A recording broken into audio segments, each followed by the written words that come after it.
Hello friends, welcome my YouTube channel ज्ञान and मस्ती। और दोस्तों, अभी हम लोग क्लास 10th का फर्स्ट चैप्टर स्टार्ट करने वाले हैं, जिस चैप्टर का नाम है वास्तविक संख्याएं। ठीक है, वास्तविक संख्या को अंग्रेजी में हम लोग कहते हैं रियल नंबर्स। तो वास्तव में रियल नंबर क्या होता है, पहले इस पे हम लोग डिस्कस करेंगे। और उसके बाद रियल नंबर के बाद और सारे भी नंबर्स होते हैं, जिसमें नेचुरल नंबर्स आता है, होल नंबर्स आता है, जिसको हम लोग हिंदी में प्राकृतिक संख्या, पूर्ण संख्या, पूर्णांक संख्या। इन सारे नंबर के बारे में तो हम नहीं पढ़ाएंगे, क्योंकि इसके पीछे वाले क्लास में आप लोग प्राकृतिक पूर्ण संख्याएं पढ़े हुए हैं। इस चैप्टर से संबंधित जिस नंबर की आवश्यकता है आपको, उस नंबर के बारे में आपको हम पढ़ाएंगे। जैसे इसमें आपको सबसे पहले मिलेगा भाज्य संख्या।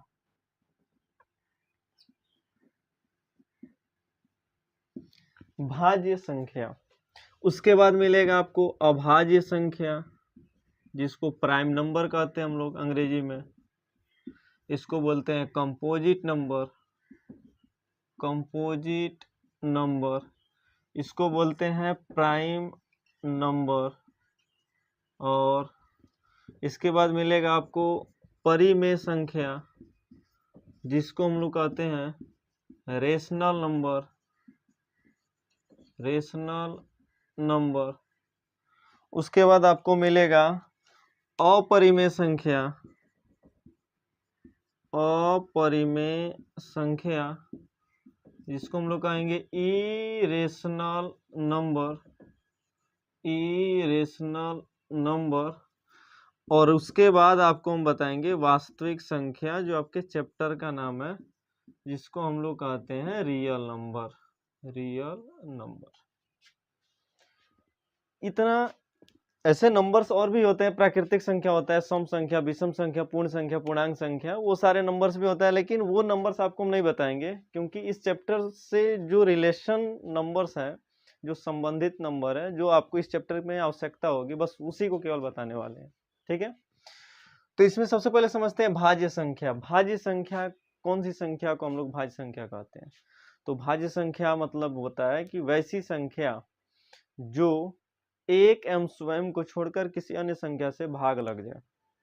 फॉर एग्जाम्पल, यदि हम आपसे पूछें, क्या बताइए कि 4 जो है वो भाज्य संख्या है कि नहीं है, तो आपका सबसे पहला काम है कि हमको चेक करना है कि इसमें एक एक और स्वयं का मतलब खुद वो नंबर यानी 4, इन दोनों को छोड़कर यदि किसी दूसरी संख्या से भाग लग जाता है, तो फिर वो संख्या भाज्य संख्या कहलाती है। ठीक है, जैसे कहने का मतलब ये कि इसमें 1 और 4 को छोड़ दे तो इसमें 2 से भी भाग लग जाएगा। 4 एक ऐसा नंबर है जिसमें 1 और स्वयं को छोड़ दे 2 से भी भाग लग जाएगा, इसलिए 4 जो होगा ये कौन सी संख्या होगी? भाज्य संख्या होगी। तो यदि आपको इसका डिफिनीशन लिखना है तो आप नोट डाउन कर लीजिए, मैं बोल रहा हूँ। वैसी संख्या जिसमें एक एवं स्वयं को छोड़कर किसी अन्य संख्या से भाग लग जाए, उसे हम लोग कहते हैं भाज्य संख्या। ठीक है, और कोई भी नंबर आप चेक कर सकते हो, जैसे हम बोले 5, बताओ 5 आपका भाज्य संख्या है या नहीं? तो आप एक एवं स्वयं को छोड़ दो, माने एक नंबर ले लो और स्वयं जिस संख्या को पूछा जा रहा है, वैसे 5 को पूछा जा रहा है तो 5 को छोड़ दो। इन दोनों को छोड़ दो तो इसमें कोई ऐसी संख्या नहीं है जिससे 5 से भाग लग जाए। न तो 2 से लगेगा 5 में भाग, न 3 से लगेगा, न 4 से लगेगा। तो फिर इसलिए 5 जो है वो भाज्य संख्या नहीं हुआ, क्योंकि भाज्य संख्या वैसी संख्या होती है जो एक एवं स्वयं को छोड़कर किसी दूसरी संख्या से विभाजित हो जाए, इसलिए ये भाज्य संख्या नहीं बल्कि क्या हो जाएगा? अभाज्य संख्या हो जाएगा। ठीक है, अब अभाज्य संख्या पर हम लोग बात करते हैं। ठीक, इसका उल्टा होता है, भाज्य संख्या का उल्टा। भाज्य संख्या में क्या होता है? जिसका या जिसमें एक एवं स्वयं को छोड़कर किसी अन्य संख्या से भाग लग जाए वो भाज्य संख्या होता है, और जिसमें एक एवं स्वयं को छोड़कर किसी अन्य संख्या से भाग न लगे वो होता है अभाज्य संख्या। ठीक है, आ रहा है समझ में? तो इसलिए इसमें अभाज्य संख्या के अंतर्गत 5 आ सकता है, 4 नहीं आ सकता, 3 आ सकता है, 7 आ सकता है, 11 आ सकता है, 13 आ सकता है। इन सारे संख्याओं में एक एवं स्वयं को छोड़कर किसी दूसरी संख्या से भाग नहीं लगता है, तो इसलिए ये सब अभाज्य संख्या है। ठीक है, अगला जो हमारा है वो है परिमेय संख्या। परिमेय संख्या क्या होता है? तो परिमेय संख्या आपको समझने के लिए हम बता दें कि वैसी सारी संख्याएं परिमेय संख्या होती हैं जिसे हम p/q के रूप में लिख सकें। मैथमेटिक्स में उन सारे संख्याओं को परिमेय संख्या कहते हैं जिसे हम p/q के रूप में लिख सकते हैं। फॉर एग्जाम्पल ये 5 जो लिखे हैं ये भी एक परिमेय संख्या है। क्यों? क्योंकि इसको इसके नीचे कुछ नहीं तो हमारा क्या है 1 है, तो ये हो जाएगा p और नीचे वाला हो जाएगा q। तो अब 5/1 इसको p/q के रूप में लिख सकते हैं, इसलिए 5 भी जो हुआ एक परिमेय संख्या हुआ। ठीक है, यहाँ पे देखिए मैं भाज्य संख्या का एग्जाम्पल बता दे रहा हूँ, एग्जाम्पल भी साथ में लिख दे रहा हूँ। ठीक है, भाज्य संख्या का एग्जाम्पल हो जाएगा आपका 4, 6, 8, 9, 10 डॉट डॉट। और भी संख्या हो सकता है भाज्य संख्या। अभाज्य संख्या जो होगा इसको छोड़ के ले चलिए 2, 3, 5, 7, 11, 13 डॉट डॉट। ये कौन संख्या हो गया? अभाज्य संख्या। अब हम बात कर रहे थे परिमेय संख्या, तो आपको बताएं कि परिमेय संख्या वैसी संख्या जो p/q के रूप में हो। देखिए परिमेय संख्या में एक कंडीशन भी आता है। कंडीशन ये होता है कि आपका q का जो वैल्यू है वो 0 के इक्वल नहीं होना चाहिए। यदि 0 के इक्वल हो गया तो वो परिमेय संख्या नहीं होता है। ठीक है, जैसे हम लिख दें 0/1, ये परिमेय संख्या हो सकता है, लेकिन यही लिख दें 1/0 तो यहाँ पे देखिए q का वैल्यू 0 के बराबर आ गया, इसलिए 1/0 परिमेय संख्या नहीं होगा। क्यों? क्योंकि नीचे वाला यानी q जो है 0 के बराबर नहीं होना चाहिए, इसलिए 1/0 परिमेय संख्या नहीं होगा। ठीक है, पाई आप लोग नंबर पढ़ते हैं, पाई का जो वैल्यू होता है वो होता है 22/7। 22/7 ये बहुत रोचक बात है कि पाई जो है वास्तव में एक इरेशनल नंबर है, यानी अपरिमेय संख्या है, लेकिन इसका वैल्यू जो है 22/7 ये परिमेय संख्या है। ये आप हमेशा याद रखिए, एग्जाम में कभी कभी कंफ्यूज करने के लिए आपको दे सकता है कि 22/7 कौन सी संख्या है, फिर आप क्या बताइएगा? तो 22/7 एक परिमेय संख्या है, लेकिन 22/7 जो है वो पाई का मान होता है, और पाई है वो एक अपरिमेय संख्या है। परिमेय अपरिमेय पहचानने के लिए एक और तरीका आपको बता दें, वो इस प्रकार से भी दे देते हैं, रूट के अंदर √3 कहेगा बताइए परिमेय है या अपरिमेय, तो आप उसमें क्या होगा कंफ्यूज हो जाइएगा कि भाई वास्तव में ये √3 परिमेय है अपरिमेय। अभी हम पूछे कि इसके नीचे आप तो 1 भी लिख सकते हो, है ना, तो फिर परिमेय हो गया। ऐसा नहीं होता है, वास्तव में √3 का वैल्यू जब फाइंड कीजिएगा तो वो कहाँ खत्म होगा ये पता ही नहीं चलेगा आपको, ये इनफाइनाइट तक जाता है।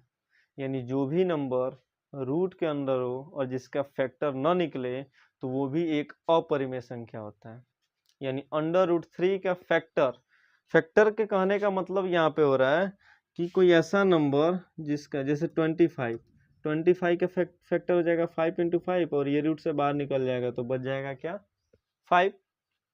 लेकिन √3 जो नंबर है उसका कोई फैक्टर नहीं निकलने वाला है, तो जब कोई फैक्टर ही नहीं निकलेगा तो फिर ये अंडर रूट के अंदर ही रह जाएगा, और जब रूट के अंदर नंबर हो तो वो बन जाता है अपरिमेय संख्या। इसलिए रूट के अंदर जो होता है नंबर वो अपरिमेय बन जाता है।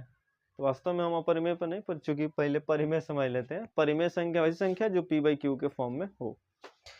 अपरिमेय संख्या वैसी संख्या जो p/q के फॉर्म में नहीं हो, जिसके एग्जाम्पल अभी दिए √3, अभी दिए यहाँ पे पाई भी जो है एक अपरिमेय संख्या है।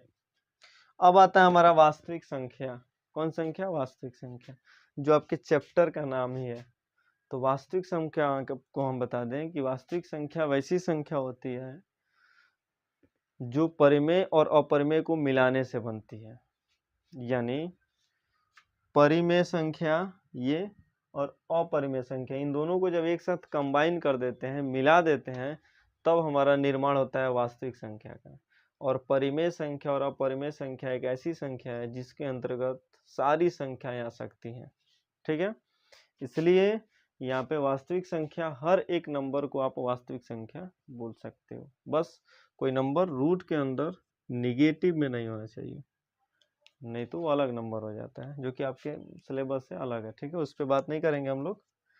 तो आपको समझ में आया वास्तविक संख्या, एक बार और रिपीट कर देते हैं भाज्य संख्या आप डेफिनेशन में लिख सकते हो। भाज्य संख्या वैसी संख्या होती है जिसमें एक एवं स्वयं को छोड़कर किसी अन्य संख्या से भाग लग जाए। अभाज्य संख्या वैसी संख्या होती है जिसमें एक एवं स्वयं को छोड़कर किसी भी दूसरी संख्या से भाग न लगे। उसके बाद आता है आपका परिमेय संख्या। तो परिमेय संख्या वैसी संख्या है जिसे हम p/q के रूप में लिख सकते हैं। अपरिमेय संख्या ऐसी संख्या है जिसे हम p/q के रूप में नहीं लिख सकते हैं। उसके बाद आता है वास्तविक संख्या, जो आपके चैप्टर का नाम है। तो वास्तविक संख्या परिमेय और अपरिमेय संख्या को मिलाने से वास्तविक संख्या का निर्माण होता है। तो ये आपका था चैप्टर का इंट्रोडक्शन का वीडियो, जो कि बहुत ही इम्पोर्टेंट है, क्योंकि अभी आप लोग जब आगे बढ़ेंगे एक्सरसाइज में तो आपको बताया जाएगा कि सिद्ध कीजिए कि ये भाज्य संख्या है। तो भाई भाज्य संख्या पता रहेगा तभी तो सिद्ध कीजिएगा कि भाज्य संख्या कैसी संख्या कहते हैं। हाँ, एक और बात, भाज्य संख्या का दूसरा डेफिनेशन भी हो सकता है कि जिस संख्या का गुणनखंड 2 से अधिक हो जाए उसको हम लोग भाज्य संख्या कहते हैं। भाज्य संख्या किसे कहते हैं? तो जिस नंबर का फैक्टर 2 या 2 से अधिक हो जाए उसको हम लोग क्या कहते हैं? भाज्य संख्या कहते हैं। फॉर एग्जाम्पल ध्यान दीजिए, यहाँ पे दे दें हम 10 का फैक्टर निकालिएगा तो 2 × 5। तो जिस संख्या का फैक्टर 2 गो नंबर आ जाए या 2 से अधिक आ जाए तो भी उसको हम लोग क्या कहते हैं? भाज्य संख्या कहते हैं। यही यदि हम 11 का फैक्टर निकालें तो 1 × 11, तो 1 को काउंट नहीं किया जाता है। 1 को यदि छोड़ते हैं तो 11 होगा। 11 अकेले नंबर है तो इसलिए ये भाज्य संख्या नहीं हुआ। ये इसलिए बता दिए क्योंकि आगे जो हम लोग सिद्ध करेंगे वो इसी बेस पर करेंगे। जब हमको देगा कोई नंबर की बताइए कि ये भाज्य संख्या है तो क्यों है, तो हम उसका पहले फैक्टर निकालेंगे और यदि उसका फैक्टर 2 या 2 से अधिक आ गया तो हम लिख सकते हैं कि वह एक भाज्य संख्या है। नेक्स्ट वीडियो में हम लोग अपना 1 शॉट वीडियो लेके आएंगे जिसमें 1.1 एक्सरसाइज का टोटल क्वेश्चन सॉल्व कराएंगे और उसमें आपको बताएंगे कि यूक्लिड विभाजन एल्गोरिथम वास्तव में क्या होता है।